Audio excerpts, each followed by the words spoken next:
De retour en studio, nous discutons avec Monsieur Aimé Monoko Barato. C'est cela. C'est cela. Monsieur, bonjour. Bonjour. Et c'est l'ONG Côte d'Ivoire Solidarité. Oui, c'est l'ONG Côte d'Ivoire Solidarité, une ONG que Dieu nous a inspiré de créer depuis 2010, mais qui a pris effet à partir de 2011. Voilà. D'accord. Alors on comprend bien la solidarité. D'abord, le fait de créer une ONG, ça a un côté non lucratif. Et le fait de s'appeler solidarité, on comprend que vous prenez l'entraide. Oui, effectivement. D'abord, une ONG, comme vous le savez, c'est donc apporter un peu de soutien à une frange de la population dans un domaine bien défini. Et puis, nous autres, nous avons décidé d'ajouter solidarité pour dire que nous sommes solidaires à cette frange de la population que nous avons bien voulu cibler. Et donc, depuis 2011, nous sommes sur le terrain et par la grâce de Dieu, tout se passe très bien. D'accord. Voilà. Alors, vous ciblez l'insertion de la veuve et des orphelins dans le tissu social. Ce sont les plus vulnérables dans la société? Oh, il n'y a pas que les veuves et les orphelins qui sont vulnérables. Il y a également d'autres personnes qui sont vulnérables. Mais chacun de nous a son credo.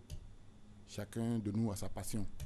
Et donc, nous, à Côte d'Ivoire Solidarité, nous sommes un groupe de personnes, une quinzaine de personnes, qui avons le même souci, le même intérêt, la même passion. Et donc, nous avons décidé de prier et conduit par le Seigneur, donc, avons décidé de créer cette ONG à l'effet de pouvoir donc soutenir essentiellement les veuves et les orphelins. Quelle est votre passion?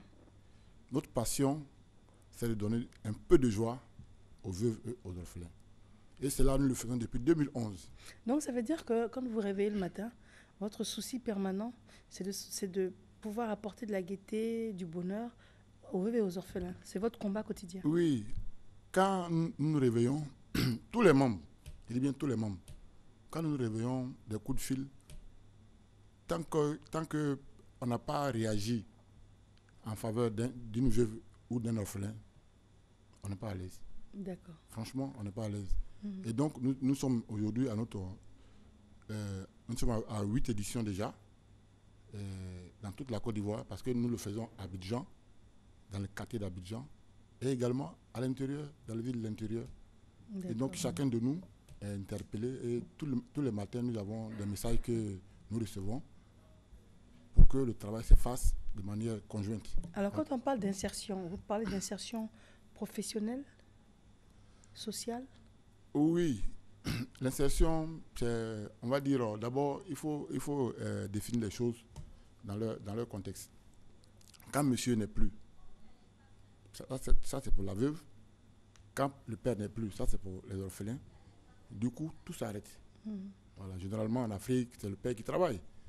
Et donc, quand le père, lui, travaille, qui n'est plus, malheureusement, l'enfant est donc limité. Tout s'arrête pour lui. La maman se retrouve malheureusement dans une maison qu'on appelle souvent Sikobo, excusez-moi du terme. Et puis, du coup... Pourquoi vous excusez du terme? C'est comme ça que ça s'appelle, ça existe? Ok, d'accord. Donc voilà, donc du coup, tout le monde est désemparé. Maman, les enfants, bon, l'âge des enfants varie selon les différents cas. Donc, quand tout s'arrête pour eux, c'est là qu'on se rend compte que le pilier de la famille, qui était le père, et le mari n'est plus. Donc, maman est obligée de faire autre chose pour nourrir les enfants. Et donc, nous intervenons en ce moment, enfin, pas sur tous les cas, mais nous avons, comme il a dit, ciblé des cas vraiment pointus. Donc, nous intervenons pour pouvoir d'abord aider les mamans à avoir un fonds de commerce. Il faut rappeler que nous vivons sur les cotisations des membres.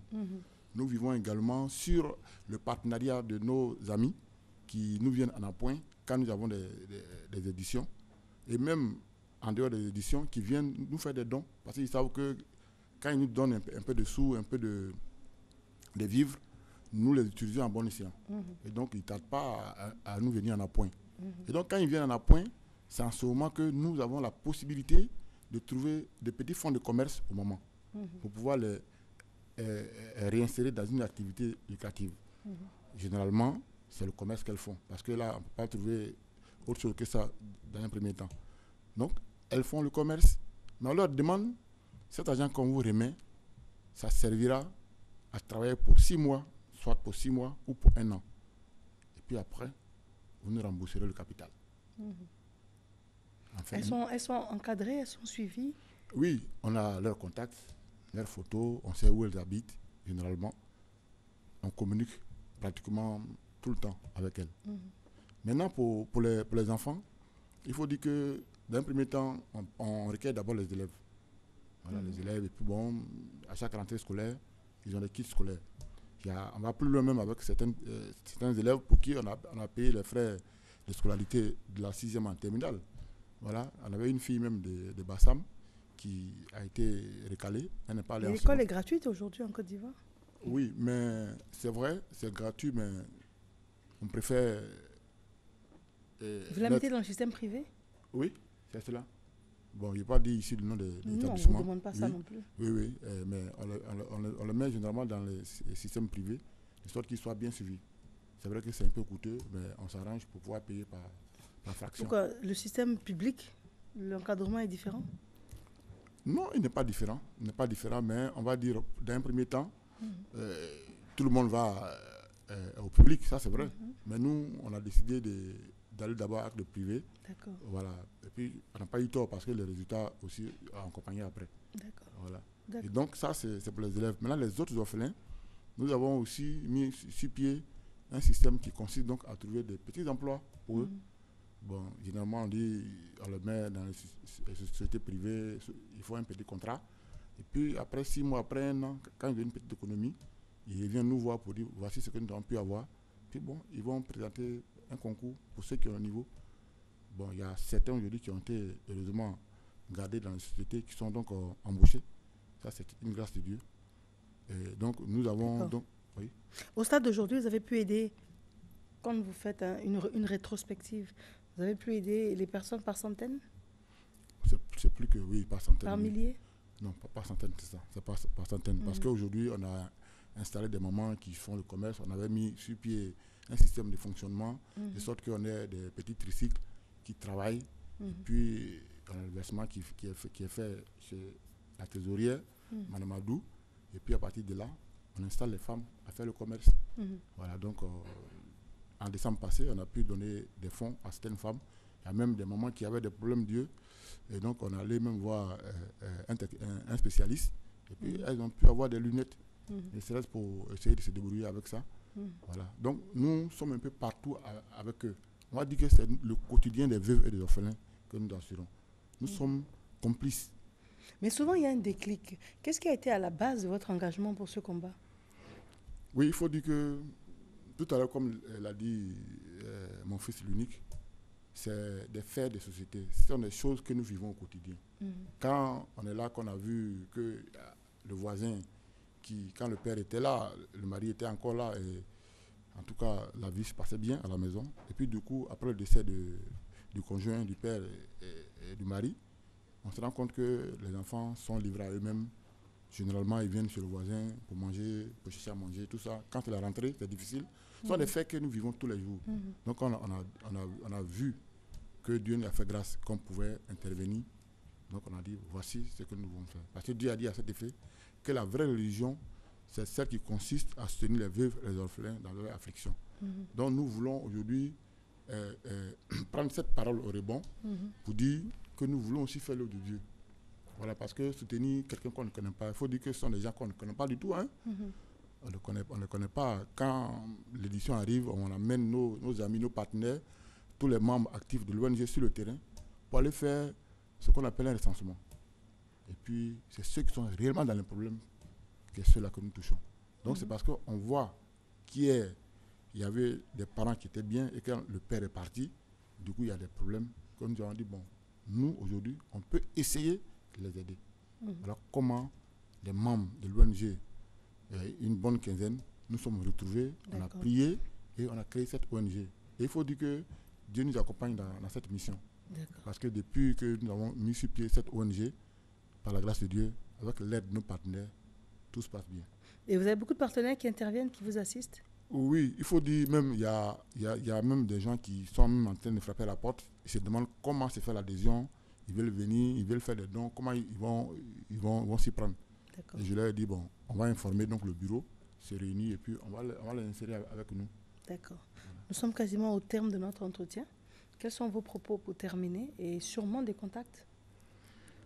Et il faut dire que, Mariam, je voulais vous dire merci pour l'occasion que vous offrez donc, à l'ONG Côte d'Ivoire Solidarité, dire, faire un petit coucou à M. Adou et à son épouse, à Aimé Zadi, à tous les membres, à Ourega Gervais, Gabi Innocent et Jean-Joël, dire merci à tout ce monde-là, à Luc Guéla également, que nous sommes sur le terrain parce qu'ils ont voulu que nous soyons là.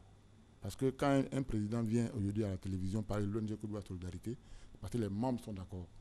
Donc on leur dit merci pour cette grâce. Mais le message qu'ils voulaient lancer, c'est de dire aujourd'hui à nos partenaires qu'ils soient rassurés que leur argent, leurs dons qu'ils nous font sont bien suivis. Très bien. On était à Gaïwa dans le mois de juin passé et à Gaïwa, ils ont vu ce que leur argent, leurs dons ont pu faire. Donc nous appelons encore davantage nos partenaires à nous aider parce que nous voulons mettre sur pied un centre d'accueil des veuves et des orphelins. Là où ils vont dormir, là où ils vont manger et là où ils seront suivis, là où ils seront encadrés par l'ONG. À cet effet, où est-ce qu'on peut vous rencontrer et comment on vous joint? Ok, d'abord le siège il est à Yopougon, Niangon. Et pour avoir donc accès au siège, on peut appeler le 07 42 48 12. Le 07 42 48 12. Celui qui répondra s'appelle Désiré Yao.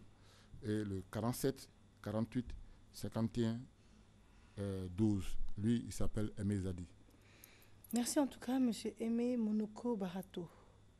Donc, c'est pour l'ONG Côte d'Ivoire Solidarité. C'est cela. Merci. Et donc, nous attendons vos dons également. Très bien. Pour la prochaine édition, c'est en décembre. Très bien. Merci Marie. Merci à vous.